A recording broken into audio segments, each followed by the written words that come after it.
नमस्कार। आप लोग को एक बेटी विवाह गीत सुनाने जा रही हूँ। इसके पहले का एक पार्ट आपको एक शॉर्ट में सुना चुकी हूँ। उसके बाद का आप सुनिए। जब एक पिता अपनी बेटी से पूछते हैं तो उसी पर बेटी बताती है, तो पिताजी उस पर क्या बोलते हैं आप वही सुनिए, बहुत अच्छा लगेगा। आप लोग सपोर्ट करिए। अरे जराई रे नौहारे तोरी नौहरिया, जराई पंडित तोरा बेदरे ललनवा। अरे जराई पंडित तोरा बेदरे ललनवा, असे कर हमरे धियाई बर खोजे से जिया पे सोवैया के लरे ललनवा।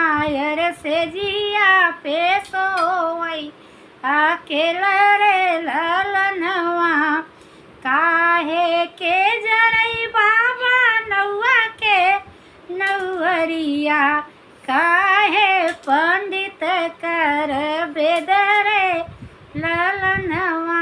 अरे काहे पंडित कर बेदरे ललनवा, जो कुछ लिखा बाबा हमारे करम में, सो कुछ मेटी न जाई रे ललनवा।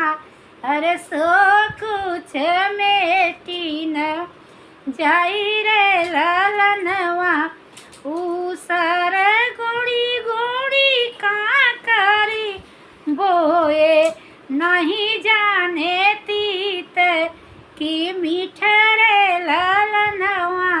अरे नहीं जाने तीत की मीठरे ललनवा, नग बैठी बेटी तोरा बर खोजे नहीं जाने करम तोहर रे ललनवा।